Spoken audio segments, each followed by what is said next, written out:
ya lo pueden ver. Estamos con el presidente de FENAPE, José Olivera. Gracias por estos minutos. ¿Cómo le va? Buenas tardes, un gusto estar aquí hoy, retornando a los estudios, que es para nosotros muy importante también. Sí, claramente. Bueno, el Instituto Nacional de Evaluación Educativa, el INED, presentó el jueves pasado el informe sobre el estado de la educación en Uruguay en el periodo 2019-2020. Y en esos datos se conoció que el egreso de los ciclos de educación media básica aún se encuentran por debajo del 80% y los de la educación media superior en la mitad, cercanos al 40%. Este sigue siendo un informe que también presenta un enorme desafío del sistema educativo, lograr que los adolescentes que acceden a la educación obligatoria de alguna forma también puedan culminarla. ¿Qué opinión le merece a FENAPE estos datos que se presentaron? Sí, yo no quisiera ver los datos desagregados de 19-20 de la tendencia un poco de más larga duración. Nosotros veníamos construyendo, por lo menos así lo evidenciaba el monitor educativo de la propia educación secundaria, una tendencia de mejora continua de resultados en términos de retención y de egresos. 2019 aparece ahí como el acto más relevante para incorporar esa tendencia. Obviamente 2020 tiene sus dificultades, producto propio de la pandemia, y donde particularmente lo que se observó en 2020 que hubo una mayor tendencia particularmente en el bachillerato, en aquellas modalidades de nocturno, a un mayor abandono que obviamente va a impactarse en las cifras de egreso total que está recogiendo este informe del INED. Por lo tanto, yo creo que habría que hacer una conjugación de dos elementos sobre la base de ver una mirada más de larga tendencia o de mediana tendencia, no solamente desagregando el año 19 o 20, y obviamente habría que descontar los impactos de la pandemia del 2020. De todas formas, son elementos que nos tienen que dar información para seguir mejorando resultados, porque obviamente ahí todavía quedan muchos desafíos por superar, con el agravante que creemos nosotros habrá que ver cómo impacta particularmente en el tramo final lo que es el bachillerato en términos de egreso, algunos de los recortes presupuestales que han comenzado a operar sobre el sistema educativo a partir del 2020. ¿Qué papel juega allí el profesor, no el docente, en este tipo de datos, en este tipo de situaciones de abandono o de personas que por ahí ya no siguen más en el sistema? Mira, los fenómenos en materia educativa son multicausales, obviamente, tienen distintas dimensiones, desde dimensión políticas institucionales en función de las definiciones que toman la propia administración. Uno tiene hay que tener la precaución de que hubo algunas resoluciones administrativas en el cierre del año pasado y también en el cierre de este año que un poco van a falsear los datos. Hay dimensiones sociales y comunitarias muy importantes, el aumento de la pobreza, la falta de empleo, son elementos que conjugan en el comportamiento del estudiantado, particularmente aquel estudiantado que tiene que asumir a más temprana edad tareas que tienen que ver con atender situaciones de vida familiar o de inserción laboral temprana, incluso el informalismo. Por lo tanto, hay una serie de componentes allí para analizar. Obviamente que el trabajo docente tiene una incidencia importante, pero no lo es la determinante. Sobre todo, creo que esto ya está ampliamente superado, que la incidencia de las condiciones económicas y sociales de la cual parte nuestro estudiantado juegan un factor determinante después en el futuro de su desarrollo educativo. Esto está claramente fundamentado ya desde hace mucho tiempo. Obviamente que una intervención desde el punto de vista institucional, corrigiendo esas desventajas que puedan tener el estudiantado en su punto de origen, obviamente que una mayor atención personalizada por parte de los docentes en grupos cada vez más reducidos, teniendo apoyaturas que a veces requieren nuestros estudiantes, no solamente desde el punto de vista del trabajo docente, sino también a veces desde otras áreas, como puede ser la atención por parte de equipos multidisciplinarios, van a ayudar a mejorar los resultados, pero esto se tiene que conjugar entonces en el marco de un conjunto de esfuerzos que no dependen exclusivamente del docente. Quiero compartir contigo lo que dijo hace unos días atrás el ministro de Educación y Cultura, Pablo da Silveira, sobre la situación actual de la educación. Lo compartimos. Punto de los artículos que tienen que ver con educación dan la base jurídica para un cambio educativo que el país necesita desesperadamente. Pasamos 15 años hablando de educación, de cambio, de igualdad, pero la verdad es que no hubo cambios. Y bueno, acaban de conocerse estudios acerca del estado de la educación en 2019, lo que muestra la educación que recibimos, y es una educación de mala calidad, es una educación con graves problemas de equidad. Lo que hay en el capítulo de educación de la LUC es el sustento jurídico para construir entre todos una educación mejor. Es una educación de mala calidad, es una educación donde no hay equidad, dijo recién Da Silveira. ¿Qué le responde usted? Que es una posición típica de campaña electoral. Obviamente el ministro hace un uso político partidario típico de campaña electoral de los datos, primero porque fija la mirada en un proceso de transición muy corto, 19 y 20, como recién analizábamos, sin siquiera contemplar los efectos particularmente del año 2020, y en segundo lugar eso le sirve al ministro para fundamentar los cambios institucionales que se introducen en la ley de urgente consideración para introducir, mejor dicho, para imponer ciertos cambios en la educación. Obviamente el ministro ocupa un cargo político partidario, hace política todos los días desde el punto de vista partidario y estos resultados, como decía el gran contador Damiani, los números no mienten, ¿no?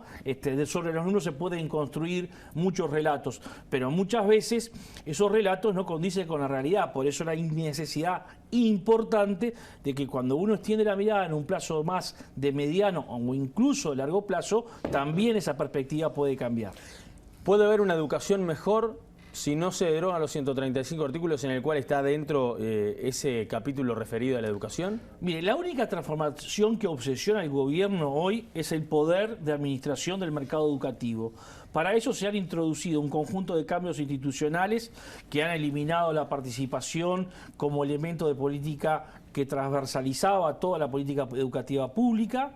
Se ha generado un proceso fuerte de concentración de las tomas de decisiones en el Codicen de la ANEP, tal cual lo reclamara y lo exigiera la OCDE allá por octubre del 2017-2018, es decir, que tampoco es un invento genuino de las fuerzas políticas que hoy están en el gobierno, y obviamente que en ese proceso hay toda una construcción de una infraestructura política, institucional, que aseguran el control del mercado educativo porque desde distintos lugares se van abriendo espacios de participación al sector privado en el ámbito educativo.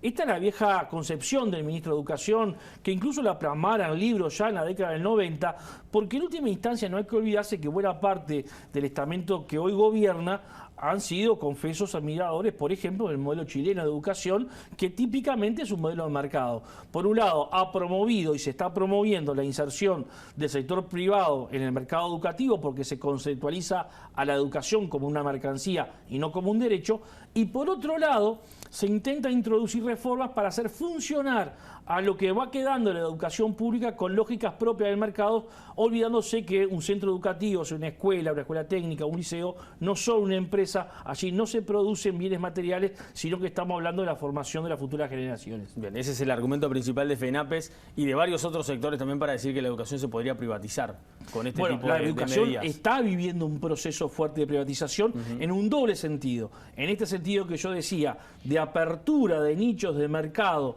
para que el sector privado, que tiene una fuerte infraestructura instalada pero que está ociosa porque la capacidad contributiva de las familias uruguayas no permiten llegar a ese tipo de educación, y en segundo lugar haciendo funcionar al sistema educativo público con lógicas de mercado, con lógicas de competencia, con lógicas de eficacia, de eficiencia, desconociendo la naturaleza propia del sistema educativo. Bien, Olivera, el gobierno dice que ya hay una reforma dentro del sistema que se empezó a dar en 2020 con la pandemia y que se podría terminar de culminar en 2022, 2023, una reforma fuerte que pretende el gobierno. ¿FENAPES sabe algo de esta reforma que el gobierno maneja? ¿Está al tanto? ¿Tiene alguna posición? Bueno, mire, nosotros escuchamos en la campaña electoral hablar de más de 130 centros educativos modelos. ¿Se acuerda la propuesta de Talvi?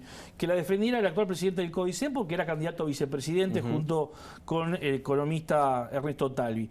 De eso, hoy creo que está postulado para el quinquenio no más de 60 centros, los cuales algunos comenzaron a funcionar en este año lectivo. También se va a profundizar para el próximo año la incorporación de algunos nuevos centros. Lo que hemos sabido de esa experiencia es que ha sido lamentable porque no se han podido sustentar ni desde el punto de vista financiero, ni desde el punto de vista pedagógico, ni desde el punto de vista de las prestaciones que estaban establecidas en materia, por ejemplo, de alimentación escolar para aquellos estudiantes que concurren a esos centros. Por lo tanto, una muy mala experiencia porque hay un problema de fondo, y es que el Codicen de la ANEP está procesando por imposición del Ministerio de Economía un recorte presupuestal muy importante que está impactando sobre todo el sistema educativo, incluso sobre estas experiencias que están impulsando. Y en segundo orden, se plantea una reforma del bachillerato, con una lógica también economicista. Allí se busca también recortar en materia presupuestal, particularmente en lo que tiene que ver con la contratación de personal. Allí se busca recortar también en términos de elementos técnicos pedagógicos, sobre todo pedagógicos, con una propuesta curricular que empobrece la formación de las futuras generaciones.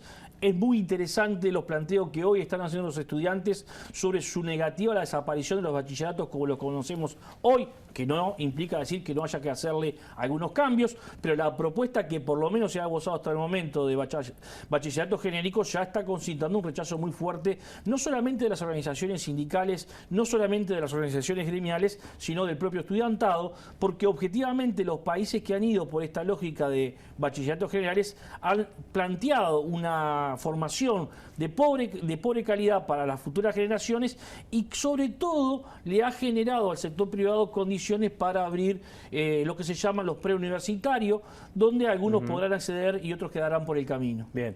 Antes de despedirlo, Olivera, le quiero preguntar sobre lo que pasó en la comisión que está hablando el tema, está investigando el tema de la justificación irregular de horas en secundaria. Esto sí, obviamente, recuerden ustedes, en una comisión investigadora que está en la Cámara de Diputados. Usted ayer tuvo que ir, llevó material, llevó unos expedientes, expuso. ¿Respondió preguntas solamente de la oposición y no así del oficialismo? Porque desde el oficialismo dice que usted huyó. Bueno, es tanta de las mentiras del diputado Schipani. Miren, hoy en la diaria el diputado Schipani dice que huimos porque eran tan pobres nuestros argumentos que el abogado que nos acompañaba, el doctor Marcelo Domínguez, recomendó que no fuéramos. Bueno, es parte de las mentiras que ha construido el diputado Schipani, este verdadero cruzado en la política de persecución antisindical, que ha dicho que emitíamos certificados truchos, que ha dicho que, prácticamente se actuaba al margen de la ley. Nada de eso pasó. Felizmente, a pesar de que el propio oficialismo promovió la eliminación de la versión taquigráfica, ya en estos momentos se está circulando dicha versión taquigráfica, que de una lectura correcta de la misma se puede apreciar 3 o 4 cosas que son muy claras. Uno, aquí se está investigando a la FENAPES. Esto es gravísimo desde el punto de vista político-institucional. Segundo, todas las preguntas que han formulado los legisladores del oficialismo en estos meses que lleva funcionando la comisión fueron claramente contestadas en nuestras intervenciones. Tercero, se entregó el acuerdo que se había reclamado por escrito a nuestra federación, se fundamentó su existencia, su contenido, se fundamentó también que era práctica usual de las distintas administraciones, incluida la actual, fundamentar o justificar el tiempo remunerado para la actividad sindical a través de algunos de los artículos del estatuto docente o no docente. Todo eso está contenido, aparte de haber entregado documentación en mano a la comisión, que obviamente desmonta el circo al diputado Schipani y a buena parte del oficialismo, que parte de un concepto o de un prejuzgamiento donde ya definen desde el propio nombre de la comisión que hay licencias que son irregulares. Ni siquiera se nos otorgó el beneficio de la duda, esa que sí se la otorgaron, por ejemplo, a Germán Cardoso, cuando hablaron de supuestas irregularidades en el Ministerio de Turismo. Claramente usted dice que acá hay una investigación contra FENAPES. Quedó claramente demostrado, no solamente por el tipo de preguntas que se le han formulado a algunos afiliados que han concurrido a la comisión, sino por las 2 comunicaciones oficiales que hemos recibido de parte de la comunicación. Bien. Uno pidiéndole a la FENAPES el acuerdo, que efectivamente lo llevamos en la jornada de ayer, y la otra, la solicitud de comparecencia, que está dirigida a quien habla en su calidad de presidente, e incluso dice a texto expreso que puedo determinar quién representa a FENAPES en esta instancia, y que cuando llegamos en la jornada de ayer con la secretaria general del sindicato, junto con quien habla, bueno, se le prohibió a la misma ingresar a sala. ¿No se puede constatar ninguna irregularidad de FENAPES en la comisión para usted? Para nosotros la comisión es ilegal, es improcedente, porque parte de un supuesto de que hay irregularidades. Si hay irregularidades, lo que tendría que haber hecho el Parlamento para cumplir con la propia ley que reglamenta las comisiones investigadoras e incluso para respetar preceptos establecidos en los convenios 87 y 151 de la OIT, que fueron fundamentados por Uruguay, reconocidos mediante leyes, tenía que haber pasado todos los antecedentes, si así procedía, a otro ámbito o a otro poder del Estado, en este caso el Poder Judicial, o a la propia Administración Nacional de Educación Pública, para que resolviera en la materia e investigara con las garantías del debido proceso. El Poder Legislativo, la Cámara de Diputados particularmente, no tiene capacidad jurisdiccional, salvo en el caso de juicio político. Aquí se está investigando a una persona que se rige por el derecho privado, lo cual, reitero, está expresamente vedado por el artículo 26 de la ley que regula las comisiones investigadoras a nivel parlamentario. Gracias, Olivera. No, gracias a ustedes. Pausa, ya venimos con todo lo que va a pasar esta noche en el fútbol. Se puede definir el campeonato uruguayo.